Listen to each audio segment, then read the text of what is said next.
अच्छा, एक और चीज़ जो है अब हम उसको डिस्कस करते हैं, जो कि मुझे मैंने प्रैक्टिकली फील की है, मुझे समझ आई है बच्चों के एटीट्यूड के अंदर। वो ये है कि वो अपना एटीट्यूड और माइंडसेट वही कंटिन्यू रखते हैं जो उनका एफएससी के अंदर आईसीएस या एफए में आईसीएस एफए वगैरह में बना हुआ है। तो जनाब सबसे पहली बात तो ये है कि बच्चे जो है ना वो एफएससी करने के बाद, क्योंकि बड़ा मुश्किल काम होता है, वो 2 साल तक जो है ना वो प्रिपरेशन कर रहे होते हैं, कॉलेज जा रहे होते हैं, एकेडमीज जा रहे होते हैं, वो थोड़ा सा रिलैक्स हो जाते हैं। उसमें एक और बहुत बड़ी वजह भी है कि उनके एग्ज़ाम्स के बाद 1-1.5 महीने के बाद उनके प्रैक्टिकल्स हो रहे होते हैं, जो एफएसटी के प्री इंजीनियरिंग या प्री मेडिकल के स्टूडेंट्स होते हैं।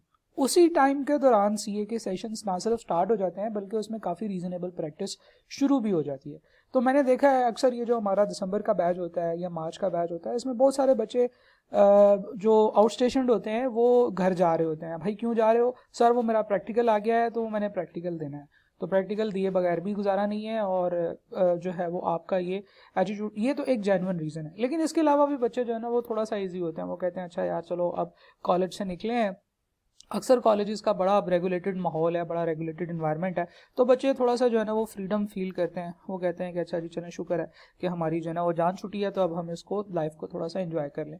लाइफ को एंजॉय करना एक ऐसी गिदड़ सिंगी है जो कि एक अच्छे भले मेहनती बंदे को भी ख़राब कर सकती है। लाइफ को एंजॉय करें लेकिन अपने पैसों पे करें। जब आप इस काबिल हो जाएं कि आप अपने पैसों से अपनी लाइफ को एंजॉय कर सकें, बहुत ज़्यादा लाइफ एंजॉय करें। लेकिन इस वक्त जब आप स्टूडेंट लाइफ में हैं, उस वक्त आप स्टूडेंट लाइफ में हैं, आप अपने घर वालों के पैसों पे, फैमिली फाइनेंसेस के ऊपर चल रहे हैं, तो आपको चाहिए कि आप फैमिली फाइनेंसेस के ऊपर, अपने बाप के पैसे के ऊपर जो है वो मौजे ना करें। आप खुद कमा के पैसे जो है ना वो उसके ऊपर मौजे करें, जितनी मर्जी मौजे करें। लेकिन अभी आप जो है वो जब रिलैक्स्ड हो जाते हैं तो फिर उस वक्त काम ख़राब होता है।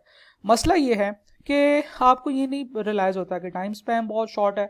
हम लोग चल रहे होते हैं वही ईयरली साइकिल के ऊपर। एक साल में आपने पार्ट 1 किया एफएससी का, दूसरे साल में आप पार्ट 2 करेंगे, लेकिन यहाँ पे हमारा ईयरली नहीं बल्कि क्वार्टरली साइकिल होता है। अच्छा, ईयरली साइकिल जो होता है ये एक ऐसी चीज़ है कि जो मुझे लगता है कि समझानी चाहिए बच्चों को, इसलिए मैं इसके ऊपर बहुत ज़्यादा टाइम लगा रहा हूँ। मैं वीडियो का टाइम जो है वो बढ़ाने के लिए ये बात नहीं कर रहा। ईयरली साइकिल जो होता है ये बड़ा एक मज़े का साइकिल होता है। आप पहले 4-5 महीने जो है ना वो क्लासेस लेते हैं। अब ये टाइम होता है जिसमें आप बहुत ही ईजी होते हैं, क्लासेस पढ़ ली, पढ़ी नहीं पढ़ी ना पढ़ी, आपको पता है कि ये एक दफ़ा एक है। फिर उसके बाद जनाब फर्स्ट रिवीजन आती है। फर्स्ट रिवीजन जो होती है वो 2 महीनों में फर्स्ट रिवीजन हो गई। फिर गर्मियों की रिवीजन्स वगैरह इसी के दरमियान में चल रही होती हैं। फिर सेकंड रिवीजन होती है, टीचर्स दोबारा से दूसरी दफ़ा क्लास पढ़ा रहा होता है। और मैंने बहुत सारे एफएससी के जो एकेडमीज़ हैं उनमें देखा है कि जी हम फाइनल टेस्ट से पहले जो है ना वो तीसरी रिवीजन भी कराते हैं। 3 रिवीजन्स के बाद हम लोग टेस्ट देते हैं। अच्छा, 3 रिवीजन्स हुई, उसके बाद एक चौथी रिवीजन आई जो कि थी क्रैश कोर्स, उसके बाद एक 5वीं रिवीजन आई जो कि थी आपके वीकली टेस्ट। ठीक है, तो एग्जाम्स तक कॉलेजेस वाले, यूनिवर्सिटीज़ वाले, ये जो एकेडमीज़ वाले हैं, ये आपको 4 दफ़ा 5 दफ़ा सिलेबस पढ़ा देते हैं, या आप 4-5 दफ़ा सिलेबस पढ़ रहे होते हैं। या आप ऐसे करते हैं कि आप अपने कॉलेज में भी पढ़ रहे होते हैं और एकेडमी में भी पढ़ रहे होते हैं। ठीक है जी, तो यहाँ पे आपको पता है कि एक दफ़ा नहीं पढ़ा तो दूसरी दफ़ा कर लेंगे। लेकिन प्रॉब्लम ये है कि सीए के अंदर आपने एक दफ़ा ही पढ़ना है और एक दफ़ा ही में आपका सिलेबस बहुत मुश्किल से पूरा होता है। और क्यूएम का जो सिलेबस होता है ये सबसे बड़ा सिलेबस है, इसको भी आपने वही 4 से 5 महीनों में कंप्लीट करना है अगर आप लॉन्ग बैच में पढ़ रहे हैं। और अगर आप शॉर्ट बैच में पढ़ रहे हैं तो ये जो टाइम पीरियड है ये कम होकर 2 से 3 महीने हो जाता है। और अगर आप रिजल्ट के बाद आपने स्टार्ट किया है तो आपके पास सिर्फ 40 से 45 दिन होते हैं जिनमें आपने क्यूएम का सिलेबस पढ़ना है। तो जो भी पढ़ना है एक दफ़ा ही पढ़ना है, उसके बाद में टीचर आपको दोबारा टाइम नहीं देगा। बहुत सारे कॉलेजेस इस प्रैक्टिस को करते हैं कि बाद में भी रिवीजन दे दी है, सारा कुछ कर दिया। तो वो जो लैक्स एटीट्यूड है ना हमारा, वो हमें जो है वो ख़राब करता है। हम उसी स्टडी रूटीन पे चलते हैं, हम उसी एटीट्यूड पे चलते हैं। हम कहते हैं जहाँ पे 8 जो है वो सब्जेक्ट्स हमने पढ़ लिए हैं, यहाँ पे ये 4 तो हम पढ़ ही लेंगे। भाई ऐसे नहीं होता। ये जो एक पेपर है क्यूएम का, ये आईसीएस या आईकॉम की के अंदर जो मैथ और स्टैट्स है, इन दोनों के 2 सालों के सिलेबस के इक्वल है। और सिलेबस तो इसका इससे इक्वल है, इसकी जो कम्प्लेक्सिटी है या इन डेप्थ जो जाता है वो 4 गुना ज़्यादा इन डेप्थ चला जाता है जब वो सवाल पूछ रहा होता है। तो एटलीस्ट आपने जो एफएससी में एफर्ट्स की हैं उसको आपको डबल करना है। लोग इसको कम कर देते हैं, हाफ कर देते हैं, ईजी हो जाते हैं। तो ये एक बहुत बड़ी प्रॉब्लम है जो बच्चों को आती है। बच्चे उसी माइंडसेट के साथ चल रहे होते हैं, एंड पे तैयारियां हो जाएंगी, एंड पे टेस्ट हो जाएंगे तो हमारी ये चीज़ तैयार हो जाएगी। दिस इज रॉन्ग, ये नहीं करना चाहिए आपको। ये जो प्रॉब्लम है ये इसको आपको कवर करना चाहिए। एक और चीज़ मेरे जहन में यहाँ पे आ रही है कि बच्चे जो है वो पुराने नॉलेज के ऊपर बहुत ज़्यादा रिलाई कर रहे होते हैं। जैसे मैथ स्टैट के अंदर जो बच्चे एफएससी कर गए हैं, प्री इंजीनियरिंग, उन्होंने मैथ के अंदर पढ़ा हुआ है सीक्वेंस एंड सीरीज क्या है, उन्होंने लीनियर प्रोग्रामिंग भी पढ़ी होगी। जो एफएससी वगैरह आईकॉम करके आए हैं, जो आईकॉम करके आए हैं बच्चे, उन्होंने तो वैसे ही बहुत ज़्यादा स्टैट पढ़ी होगी। वो कहते हैं जी हमें तो आता है, हम तो कर लेंगे आराम सुकून से, और वो क्लासेस भी स्किप करना शुरू कर देते हैं, वो टेस्ट भी स्किप करना शुरू कर देते हैं। भाई जो आपने पढ़ा है वो और है, जो यहाँ पे है उसकी जो नॉलेज है, उसकी जो टेस्टिंग है बहुत ज़्यादा इन डेप्थ है, ठीक है। तो आप नहीं कर सकते, इसलिए आपको इसको सीरियस लेना पड़ेगा। तो जो पॉइंट 4 है वो ये है कि बच्चे इन कुछ चीज़ों की वजह से अपनी प्रिपरेशन को सीरियस नहीं लेते। जब वो सीरियस लेने लगते हैं तो उस वक्त मामला वैसे ही बहुत ज़्यादा सीरियस हो चुका होता है। तो इस चीज़ को जो है ना वो अवॉइड करना चाहिए। हम लोग चलते हैं रीज़न नंबर 5 की तरफ। रीज़न नंबर 5 भी बहुत मज़े की रीज़न है। ये जो रीज़न नंबर 5 है, इसको मैं कह सकता हूँ कि ये पाकिस्तानी एटीट्यूड जो है ना वो हम लोगों को बहुत ज़्यादा परेशान करेगा और करता भी होता है। हम लोग बहुत ज़्यादा रिलाई कर रहे होते हैं कैलकुलेटर शॉर्टकट्स के ऊपर। हम कहते हैं जनाब कैलकुलेटर के शॉर्टकट्स बता दें, बस हर चीज़ को कैलकुलेटर पे करना सिखा दें, बाकी हमने उसको नहीं समझना कि उसको कैसे करते हैं। हम ट्रिक्स की बात करते हैं, बच्चे मुझे कॉल कर रहे होते हैं, मैसेजेस कर रहे होते हैं, सर कोई ट्रिक बताएं इस सवाल को कैसे सॉल्व करना है, ट्रिक बताएं इस सवाल को कैसे सॉल्व करना है। भाई इस सवाल का यही ट्रिक है कि इसको जैसे सॉल्व किया जाना चाहिए इसको वैसे सॉल्व करें, इसको प्रॉपर तरीके से सॉल्व करें, दिस इज द ट्रिक। तो आपको जो सॉल्व करने का तरीका बताते हैं वो ट्रिक ही तो होता है जिससे क्वेश्चन का आंसर आता है। बच्चे कहते हैं जी गैस बताएं सर, कौन सा टॉपिक से सवाल आएंगे, कौन सा टॉपिक से सवाल नहीं आएंगे, आपको क्या लगता है कि ये टॉपिक इंपॉर्टेंट है या नहीं है। जब हम गैस पूछ रहे होते हैं तो इस गैस के पीछे एक माइंडसेट होता है और वो है जी सिलेक्टिव स्टडी। आप सिलेक्टिव स्टडी करना चाह रहे होते हैं इसलिए आप गैस पूछते हैं। फिर बच्चे ये पूछते हैं सर मुझे ये बताएं कि ये जो टॉपिक है फलां टॉपिक, इसमें से थ्योरेटिकल क्वेश्चन आएगा या न्यूमेरिकल क्वेश्चन आएगा। अब ये भी मुझे नहीं पता, आपका पेपर रेंडमली जनरेट होता है, आपको थ्योरेटिकल एस्पेक्ट को भी कवर करना है, आपको न्यूमेरिकल एस्पेक्ट को भी कवर करना है। मैं थ्योरेटिकल क्वेश्चंस भी मैंने बहुत ज़्यादा कराए और न्यूमेरिकल क्वेश्चंस भी बहुत ज़्यादा कराए मैंने अपने कोर्सेज के अंदर। बट द थिंग इज़ कि हमें दोनों तरह से प्रिपेयर रहना है, हमें बेसिक्स को समझना है, हमें एडवांस कॉन्सेप्ट्स को समझना है, हमें हर चीज़ को समझना है, फिर ही हम लोग इस पेपर को जो है वो सॉल्व कर पाएंगे। फिर लोग जो है ना वो असाइनमेंट्स और फीडबैक्स के पीछे पड़ जाते हैं कि यार बाकी सब छोड़ दो, मैंने पढ़ा नहीं है तो चलें जी मैं फीडबैक के सवाल कर लूँगा तो मेरा पास हो जाएगा, या मैं असाइनमेंट के सवाल कर लूँगा तो पास हो जाऊँगा। भाई असाइनमेंट क्या होती है, असाइनमेंट को समझे ना ज़रा, ये आपकी एक प्रैक्टिस होती है, ये एक होमवर्क होता है जो आपको पढ़ने के बाद मिलता है, ठीक है जी। आप असाइनमेंट से या फीडबैक के क्वेश्चन से ही अपनी प्रिपरेशन स्टार्ट करते हो और वहीं पे ख़त्म कर देते हो, और उससे अलावा अगर कोई आपका सवाल आ गया तो उसमें आप फारिग हैं।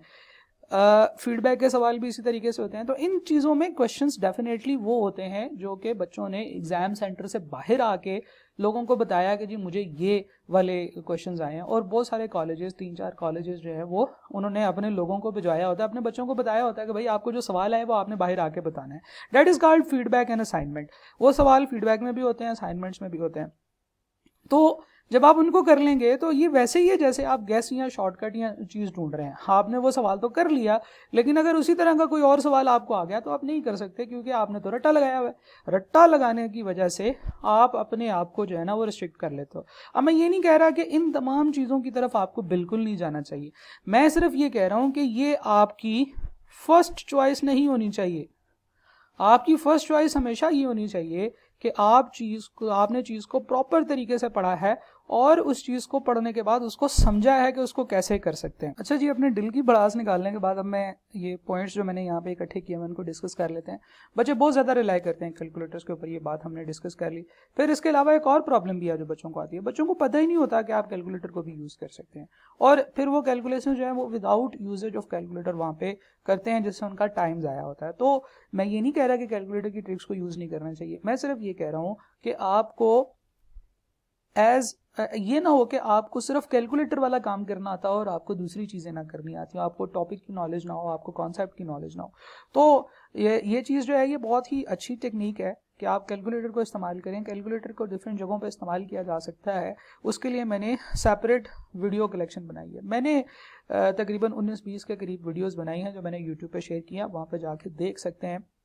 उनमें मैंने जहाँ जहाँ पे मुझे लगा कि जैसे जैसे कहाँ कहीं हल्का सा भी जो है ना वो कैलकुलेटर का इस्तेमाल हो सकता है, उसके फंक्शंस का फार्मूला इसका इस्तेमाल हो सकता है, वो मैंने वहाँ पे बनाया हुआ है। और सबसे इंपॉर्टेंट बात यह है कि मैंने वो कैलकुलेटर यूज़ किया हुआ है जो कैलकुलेटर ICAP के एग्जाम सेंटर्स में अलाउ है।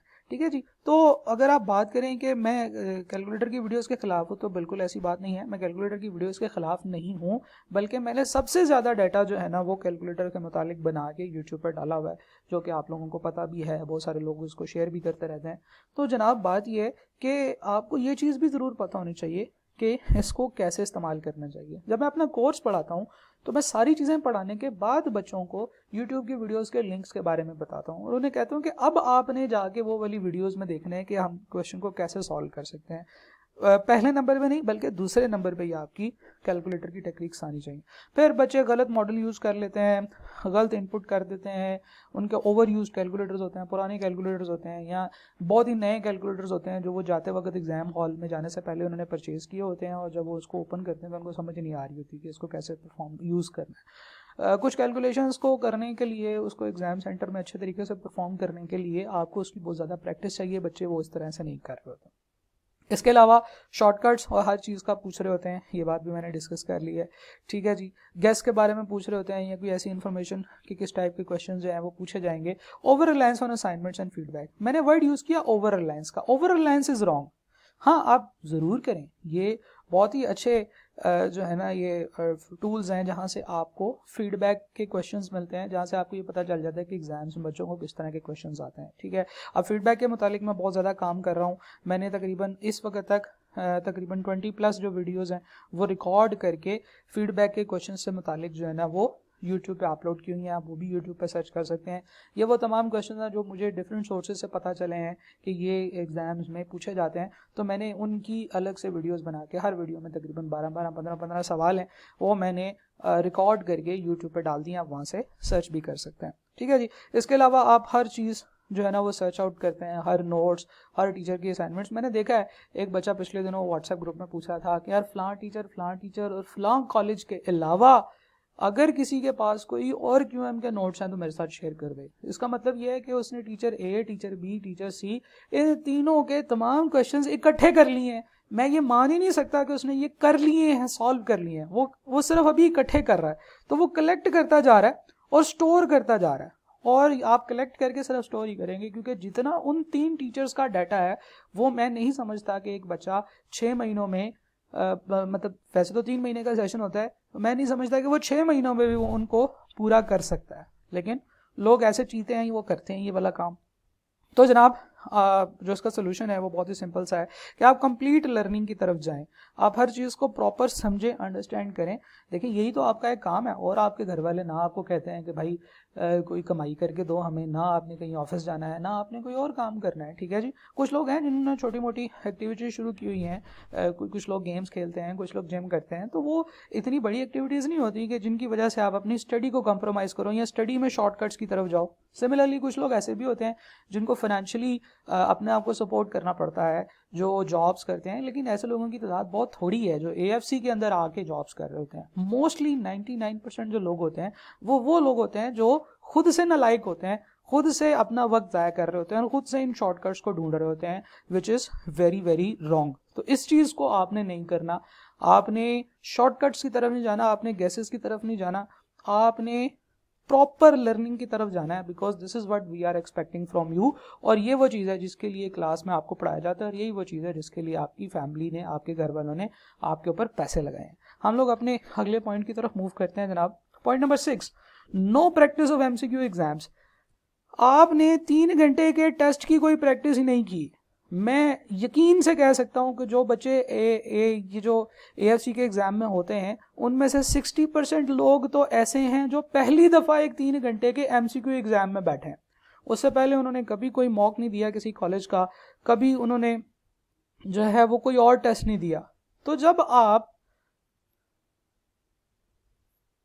विदाउट एनी प्रैक्टिस मैदान में उतरोगे तो आपकी प्रिपरेशन कॉम्प्रोमाइज होगी। मैं ये नहीं कहता कि आप बिल्कुल ही अच्छा परफॉर्म नहीं करेंगे, आप अच्छा परफॉर्म करेंगे, आप पढ़े लिखे हैं, आपने मतलब अपनी एफएससी तक 12 सालों की एजुकेशन पूरी की है, उसके बाद आपने एएफसी में भी पढ़ा है, लेकिन जो चीज़ है वो ये है कि आपकी परफॉर्मेंस डेफिनेटली उस बंदे से हल्की होगी जिसने टेस्ट भी दी है। ठीक है, जैसे सोचें कि आप एक बहुत अच्छे बॉलर हैं और आपको पाकिस्तानी क्रिकेट टीम में सेलेक्ट कर लिया जाता है और आपको किसी भी प्रैक्टिस के बगैर कहा जाता है कि चल भाई जाके तो बॉलिंग करा, तो आप कितनी कर सकते हैं, आप परफॉर्मेंस कितनी अच्छी दे सकते हैं? आप वो ऐसी ही परफॉर्मेंस देंगे जैसी पहले हमारे बॉलर्स दे रहे हैं। मेरे कहने का मतलब है कि जैसे पहले कुछ बॉलर्स जो हैं वो ऐसे कर रहे हैं, आप भी वैसी परफॉर्मेंस देना शुरू कर देंगे। अगर आप अच्छी परफॉर्मेंस देना चाहते हैं तो आपको प्रैक्टिस की ज़रूरत है। आपको 3 घंटे बैठने की आदत ही नहीं है, 3 घंटे एक जगह पर टिक के आप बैठ ही नहीं सकते। ये बहुत बड़ी प्रॉब्लम है। क्यों? क्योंकि इसमें आपको जो है वो एबिलिटी चाहिए, आपकी इतना स्टेमिना ही नहीं रह गया होता, क्योंकि बाकी जो तमाम टेस्ट हैं, जो बाकी 3 पेपर्स हैं, उन तीनों का जो टाइम ड्यूरेशन है वो 1.5 घंटे का है, ये 3 घंटे का पेपर है और इसका सिलेबस भी बहुत बड़ा है। ठीक है जी, तो एक कंप्लीट टॉपिक के एग्जाम्स में, यानी कि कंप्लीट चैप्टर के एग्जाम में भी आपकी बैठने की प्रैक्टिस नहीं है। आप देखें, आपके पास एक पेपर आता है जिसमें 70 सवाल हैं और 19 चैप्टर्स में से पूरी की पूरी बुक में से कोई सवाल किसी भी जगह से वो उठा सकता है। तो आप जरा सोचे तो सही कि एक सवाल अगर आपका फाइनेंस का है, दूसरा प्रोबेबिलिटी का है, तीसरा आपका रिग्रेशन कोरिलेशन का है, चौथा आपका इक्वेशंस को सॉल्व करने का चैप्टर 1 का, पांचवा लीनियर प्रोग्रामिंग का है। तो इवन जब मैं ये टॉपिक्स के नाम ले रहा हूं और आपके माइंड में इन चैप्टर्स के, इन टॉपिक्स के चैप्टर नंबर्स भी नहीं आ रहे उतनी स्पीड से, तो फिर वो कॉन्सेप्ट कैसे आपके माइंड में आ जाएंगे? तो ये चीज़ कैसे आएगी? ये आपको प्रैक्टिस से आएगी और प्रैक्टिस आपको करनी पड़ेगी।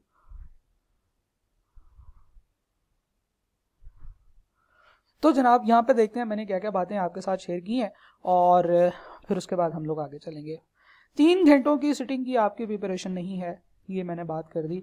ये सबसे बड़ा सिलेबस है और मिक्स नेचर के क्वेश्चंस आते हैं कि कोई किसी एरिया से, कोई किसी एरिया से जब आ रहे होते हैं तो आपने अपने दिमाग को भी वैसे एक टॉपिक से उठा के दूसरे टॉपिक पे लेके जाना होता है ताकि आप उसको पढ़ सकें। एक सवाल फाइनेंस का है, दूसरा प्रोबेबिलिटी का है, तीसरा जो है वो लीनियर प्रोग्रामिंग का है, तो आपको अपने माइंड को भी इसी तरीके से जो है ना वो शिफ्ट करना पड़ेगा।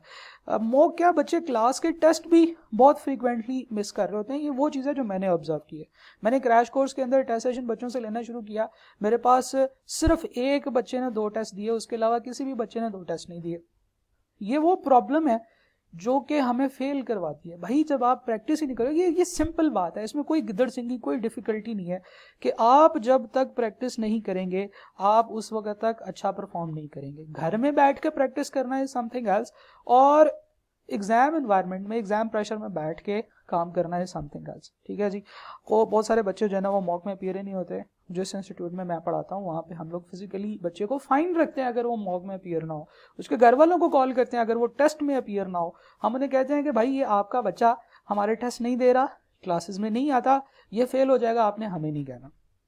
तो ये वो एक्टिविटीज होती हैं जब बच्चा टेस्ट देना शुरू करता है वो खुद ही तैयारी करेगा, जब बच्चा मॉक देना शुरू करता है वो खुद ही अपने आप को एक्सेस कर रहा है कि वो कहाँ पे है और फिर खुद ही अपने आप को ठीक करेगा। आपने टेस्ट ही नहीं देना, आपने मॉक ही नहीं देना, तो फिर आप अपने आप को कहाँ से एक्सेस करेंगे? ये बहुत बड़ी प्रॉब्लम है। ठीक है जी। तो आपका एक्चुअली कॉन्फिडेंस लैक हो जाता है जब आप टेस्ट में अपीयर नहीं होते हैं और एग्जाम्स में आप जाते हैं, तो फिर there is a lacking of confidence in you. और इसका सोल्यूशन क्या है जी? तमाम टेस्ट जो आपके कॉलेज की तरफ से हो रहे हैं या अगर आप ऑनलाइन क्लासेस पढ़ रहे होंगे तो ऑनलाइन क्लासेस में मेरे कोर्स में भी हर टॉपिक का एक अलग से टेस्ट क्रिएट किया हुआ है, क्रैश कोर्सेज में भी क्रिएट किया हुआ है, कंप्लीट कोर्स में भी मैंने हर टॉपिक के बाद, हर चैप्टर के बाद एक टेस्ट बनाया हुआ है जो बच्चे सॉल्व करते हैं और फिर वो अगले चैप्टर की तरफ मूव करते हैं। तो इन टेस्ट में अपीयर होना बहुत ज़्यादा ज़रूरी है। ठीक है जी। और वही बात जो मैंने अभी पहले भी की है कि जितने भी कॉलेजेस हैं जो भी आपसे मॉक ले रहे हैं, फ्री आपसे मॉक ले रहे हैं, आपसे पैसे लेके मॉक ले रहे हैं, आप उन सब को ज़रूर ज़रूर ज़रूर पार्टिसिपेट करें जिससे आपको बहुत ज़्यादा इंशाल्लाह फ़ायदा होगा। ठीक है जी। हम लोग अपने पेनल्टीमेट इशू की तरफ चलते हैं, which is a behavioural issue जो कि बच्चों के बिहेवियर में मुझे नज़र आया है, बच्चों के माइंडसेट में मुझे नज़र आया है, तो मैंने सोचा है कि उसको मैं यहाँ पे आप लोगों के सामने लिख देता हूँ क्विकली, बस इसको डिस्कस कर लेंगे। वैसे ही तकरीबन 1 घंटे की वीडियो हो चुकी है जनाब। प्रोक्रास्टिनेशन का मतलब है कि चीज़ों को कल पे डालना। हमारे पाकिस्तान के अंदर ये माइंडसेट है बच्चों का कि यार जो काम कल हो सकता, आज हो सकता है, वो कल भी हो सकता है, तो आज क्यों करें, कल करेंगे।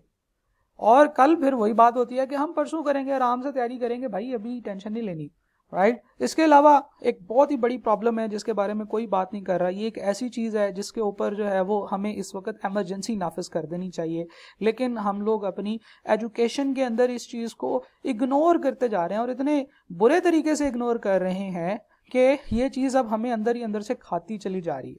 ये है जी excessive usages of social media. इसके ऊपर भी अभी हम बात करेंगे, लेकिन इस चीज़ को रियलाइज करना बहुत ज़रूरी है। मैं हर क्लास में एक लेक्चर इस चीज़ के ऊपर लाजमी तौर पर रखता हूँ कि मैं बच्चों को बताऊँ कि भाई सोशल मीडिया, लेक्चर तो नहीं खैर, लेकिन यह है कि 10-15 मिनट की एक डिस्कशन होती है जिसमें मैं बच्चों को समझाने की कोशिश करता हूँ। लेकिन अल्हम्दुलिल्लाह मुझे 100% यकीन है कि किसी बच्चे के ऊपर उसका असर नहीं होता। क्यों? क्योंकि हम कौम ही ऐसी हैं, हम कहते हैं भाई सर जो बात कर रहे हैं वो तो पता नहीं कौन सी बात कर रहे हैं, मुझे तो जो है वो इससे कोई मसला नज़र नहीं आ रहा। लेकिन हर बच्चा फेसबुक पे मुझे नज़र आता है और मैं खुद भी फेसबुक पे हूँ, लेकिन ये है कि एक्सेसिव यूज़ इज़ रॉन्ग। तो यहाँ पे भी जो वर्ड है that is excessive use of social media. आपने सोशल मीडिया को एक्सेस यूज नहीं करना। हाँ, आप नॉर्मली यूज करें, आप उसको मतलब सोशलाइजेशन के लिए यूज करें, आप उसका पॉजिटिव इस्तेमाल करें। पॉजिटिव इस्तेमाल करने के अलावा भी आप अपने फ्रेंड्स को चैट करें, मैसेज करें, तस्वीरें लगाएं, लेकिन एक लिमिट में रह के करें, ठीक है जी। आप टाइम वेस्ट करते हैं अननेसेसरी एक्टिविटीज में, right. For example different type की पार्टिसिपेशंस आपने इस तरह से कर ली, एग्जाम आया तो उसके पास ही कॉलेज वालों ने जो है वो कोई डिबेटिंग सोसाइटी बनाई, आपने कहा हो सारे काम छोड़ते हैं, एग्जाम्स होते रहेंगे, चल डिबेटिंग सोसाइटी में घुस जा। अब बुरी बात नहीं है, अच्छी बात है, लेकिन if it is costing you your exam preparation, it is costing you your exam success, तो ये बहुत बुरी बात है। कॉलेज वालों को भी मैं इसमें सजेस्ट करूंगा, अगर तो कोई बंदा अभी तक इतना उसने दिल निकाला है कि अभी तक मेरी बात सुन रहा है कोई कॉलेज का बंदा, तो भाई ज़रूर आप बच्चों से ये कहें कि भाई आप लोगों की एक स्पेसिफिक परफॉर्मेंस टेस्ट के अंदर होनी चाहिए, फिर हम आपको ये अलाउ करेंगे कि आप हमारी एक्स्ट्रा करिकुलर एक्टिविटीज़ में आएँ। अगर आप अच्छा परफॉर्म ही नहीं कर रहे हैं, क्योंकि देखें कॉलेज में से आपने बच्चों को जो है वो क्रिकेटर बना के तो नहीं निकालना, कॉलेज में से आप एक अच्छा टेबल टेनिस का प्लेयर तो नहीं निकाल रहे। कॉलेज में से आपकी सक्सेस तब होगी जब आप उस बच्चे को पास भी कराते हैं। मैंने देखा हमारे कॉलेज में एक ऐसा बंदा भी था, एक ऐसा लड़का भी था जो पढ़ने में बहुत फेल था, बहुत बड़ा फेलियर था, वो बेचारा पास ही नहीं हो रहा था कैप लेवल में। लेकिन जब वो टेबल टेनिस खेलता था, वो टेबल टेनिस का चैंपियन था। जब भी हमारा टेबल टेनिस का टूर्नामेंट होता था, वो टेबल टेनिस का चैंपियन बनता था, और उसने हमारे कॉलेज को रिप्रेजेंट भी किया, जो इंटर कॉलेज जो हमारे होते हैं टेबल टेनिस चैंपियनशिप्स। लेकिन नथिंग इज कि वो हमारे इंस्टीट्यूट का फेलियर है, वो हमारे इंस्टीट्यूट की सक्सेस नहीं है। कि एक बच्चा आया हमारे पास टेबल टेनिस का प्लेयर बनने के लिए नहीं था, वो हमारे पास आया था पेपर्स को पास करने के लिए, सीए को पास करने के लिए, और अगर हम उसको वो नहीं करा पाए तो हमें वो देखना है कि हम उसे क्यों नहीं करा पाए, राइट। चलें जी, वापस आते हैं। हम लोगों ने बात की कि जो एटीट्यूड है वो क्या क्या होता है। सबसे पहले जो सबसे बड़ी प्रॉब्लम है, मैंने देखा है कि बच्चे जो हैं वो ऐसे लोगों से दोस्ती कर लेते हैं जिन बच्चों का इतना मोटिवेशन नहीं है, उनका इतना मोराल नहीं है, और अल्टीमेटली आपका मोराल भी डाउन हो जाता है, ठीक है। बच्चे ऐसे लोगों से दोस्ती कर लेते हैं, ऐसे क्लास फेलो से दोस्ती कर लेते हैं जिनका बहुत ही लो मोराल है, जिन्होंने लाइफ में कुछ भी अचीव नहीं करना, कुछ अपनी फैमिली प्रेशर्स की वजह से परेशान होते हैं, और उन लोगों को कोई टेंशन होती है जिसकी वजह से वो अच्छा परफॉर्म नहीं कर पाते। प्रॉब्लम ये है कि जब आप ऐसे लोगों से दोस्ती करते हैं तो आपको उनको बैकअप करना पड़ता है। प्रॉब्लम हम यहाँ पे करते हैं कि हम उस बच्चे का डिप्रेशन अपने ऊपर ले लेते हैं। ऐसे नहीं करना है। हमने ऐसे लोगों का जिनका लो मोराल है उनके साथ फ्रेंडशिप करनी है, लेकिन उनका वो जो एटीट्यूड है, वो माइंडसेट है, वो अपने ऊपर कॉपी नहीं करना। फिर कुछ ऐसे लोग होते हैं जिनके वालिद साहब जो है वो बहुत ही अमीर होते हैं, वो फेल हों या पास हों, उन्होंने अपने बाप का कारोबार संभालना होता है, इसलिए उनको कोई मोटिवेशन ही नहीं है। ऐसे लोगों से मैं ये नहीं कह रहा कि आपको दोस्ती नहीं रखनी चाहिए, इनको अवॉइड करना चाहिए।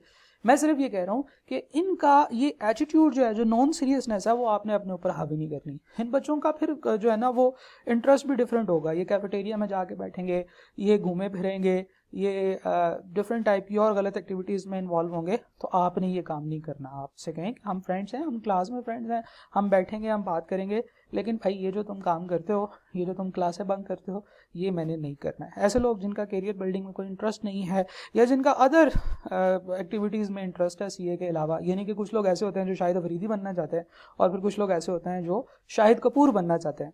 तो एक्टर बनना चाहते हैं या स्पोर्ट्समैन बनना चाहते हैं तो फिर वो बने, वो गलत बात नहीं है। लेकिन फिर वो अगर आप देख लें कि आप एक्टर बनना चाहते हैं या आप जो है वो क्रिकेटर बनना चाहते हैं तो आप ये काम कर सकते हैं जो वो कर रहे हैं, लेकिन अगर नहीं तो फिर आपको ये काम नहीं करना। टेस्ट अवॉइड करते हैं, इसके ऊपर हम बात कर चुके हैं।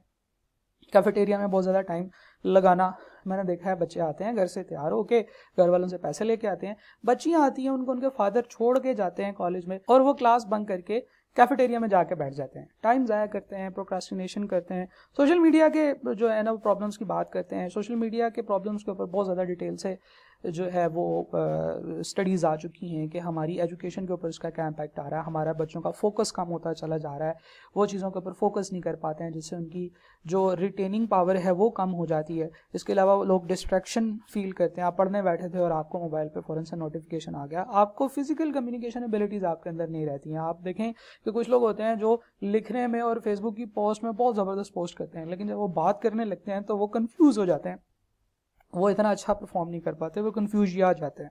ठीक है जी। फिर बच्चों की स्पेलिंग प्रॉब्लम्स अब बहुत ज़्यादा आम होना शुरू हो गई हैं क्योंकि हम लोगों ने एक लैक्स एटीट्यूड बना लिया है जब हम पोस्ट करते हैं और हमें पता है कि ऑटो करेक्शन है तो हमारा अगर कोई मसला कोई गलत स्पेलिंग होगा तो ऑटोमेटिकली ठीक हो जाएंगे। ठीक है जी। इसके अलावा जो सबसे इंपॉर्टेंट बात है, देखिए फेसबुक के ऊपर इस तरह की चीज़ों के ऊपर बहुत ज़्यादा नेगेटिविटी है जो आप अब्जॉर्ब कर लेते हो, ये आपकी पर्सनैलिटी का पार्ट हो जाता है। फॉर एग्जाम्पल, अगर खुदा न खास्ता किसी एक मुल्क में किसी बिल्डिंग में आग लग गई है और वहाँ पे ऐसे हुआ है कि कुछ लोग वहाँ पे जल गए हैं और उनकी वीडियो जो है वो जलते हुए की कुछ लोगों ने बना ली है, तो भाई वो वीडियो आपको देखने की ज़रूरत नहीं है। ठीक है, आप उस वीडियो को देख के क्या करेंगे, आप क्या कर सकते हैं। ठीक है जी। फिर इसके अलावा हम लोग पॉलिटिकल डिबेट्स और हमारे जो ऐसे इंटरेस्ट होते हैं हम सिर्फ उनके ऊपर बहुत ज़्यादा टाइम ज़ाया कर रहे होते हैं। कॉलेज में भी जाते हैं, कैफेटेरिया में बैठ के तो जो लोग हैं वो डिफरेंट पार्टीज़ के बन जाते हैं। हमारे पास वैसे ही बहुत सारे डिफरेंट टाइप के लोग हैं जो डिफरेंट माइंडसेट के साथ आते हैं, डिफरेंट पॉलिटिकल बैकग्राउंड्स के साथ आते हैं।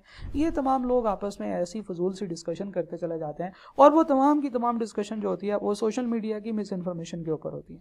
जो लोग पीटीआई को सपोर्ट करते हैं उन्होंने पीटीआई वाले पेज ज्वाइन किए होते हैं और वहाँ पे जो चीज़ें शेयर हो रही होती हैं वो आके नून लीग वालों के मुँह पे मार रहे होते हैं, और जिन लोगों ने नून लीग को फॉलो करना होता है वो उनके फेसबुक पेज को ज्वाइन करते हैं जिसमें पीटीआई वालों के खिलाफ बातें शेयर हुई होती हैं और वो आगे उनको बताते हैं और आपस में एक दूसरे के साथ अक्सर औकात झगड़ा भी हो जाता है।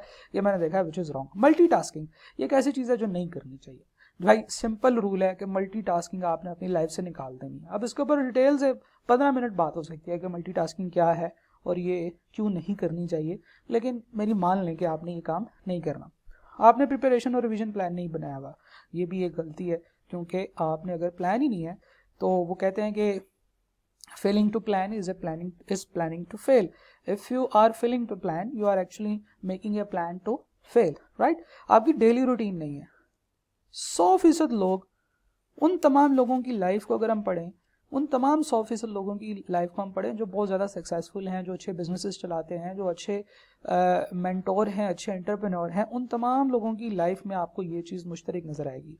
उनके उठने का टाइम होगा, उनके सोने का टाइम होगा, उनका खाना खाने का टाइम होगा, उनका हर एक्टिविटी करने का जो है ना वो एक टाइम होगा। तो एक रूटीन वो बना लेते हैं, हम लोग नहीं बनाते हैं, विच इज़ रॉन्ग। हमें एक रूटीन बनानी चाहिए। इसका सोल्यूशन ये है कि हम लोग ये जो तमाम बातें मैंने यहाँ पे लिखी हैं और इसके साथ साथ में डिस्कस की हैं वो हमें नहीं करनी चाहिए। आखिरी पॉइंट की तरफ चलते हैं जी। एग्जाम्स डे में आप बहुत ज़्यादा गलतियां करते हैं। आप एग्जाम हॉल में लेट पहुंचते हैं, आप एग्जाम हॉल में लेट पहुंचे, 2 मिनट भी लेट पहुंचे, आपके माइंड के ऊपर जो है ना वो एक एक्स्ट्रा प्रेशर आ जाएगा और उस प्रेशर वो थ्रू आउट आपकी प्रिपरेशन को जो है ना वो मुतासर करेगा। आप इनफ स्लीप नहीं लेते। आपने कहा कि जी यार एग्जाम से एक दिन पहले सारा कुछ पढ़ेंगे, ताज़ा ताज़ा ज़हन में होगा, जाके परफॉर्म कर लेंगे। आप अगर समझते हैं कि आप ऐसा कर लेते हैं या आपने एफएससी में या पीछे ऐसे किया है तो एक काम करें, अगले वीक में कोई एक दिन डिसाइड करें और उस एक दिन सारी रात पढ़ें या सारी रात सिर्फ जागें। ठीक है, और अगले दिन सुबह 9 बजे अपने घर वालों से जाके बात करें, अपने घर वालों से जाके मिलें, उनसे खाना चाना खाएं। आपको उस वक्त एक अजीब सी गनूदगी आ रही होगी। ये वो टाइम पीरियड है जहां पे आपने रात में नहीं पढ़ा है और सुबह आपका एग्जाम नहीं है, तमाम प्रेशर और हर चीज निकाल दिया है। उस वक्त आपको इतनी गनूदगी अगर फील हो रही है तो एग्जाम में सोचे आपके साथ क्या हो रहा होगा, जब आपके पास एग्जाम का प्रेशर भी होगा, आपने सारी रात पढ़ा भी होगा। तो कुछ लोग ऐसे होते हैं जो कि एक रात की स्लीप ना लें, दो दिन की स्लीप ना लें तो वो गुजारा कर सकते हैं, लेकिन ऐसे लोग बहुत थोड़े होते हैं। अल्लाह ताला ने आपका निज़ाम बनाया है, आपको एग्जाम में प्रॉपर स्लीप लेनी चाहिए। मैं बच्चों को क्लासेस में बताता हूँ, जब मैं एग्जाम्स डे की बात करता हूँ कि एग्जाम वाले दिन आपने क्या करना है, मैं उन्हें कहता हूँ कि आपने 8 घंटे की नींद लेनी है, या कम से कम 6 घंटे की नींद जरूर लेनी है। आप नींद लेंगे तो आपका दिमाग रिफ्रेश होगा और वो तमाम काम कर सकेगा जो आपने दिमाग से लेने हैं। भाई अगर आपने जाके पैर चलाने होते तो फिर अच्छी बात थी, आप रात को ना सोएं। अगर आपने जाके हाथ चलाने हैं तो भी ठीक है, लेकिन जब आपने जाके दिमाग चलाना है तो भाई दिमाग को रेस्ट देंगे तो फिर दिमाग चलेगा ना।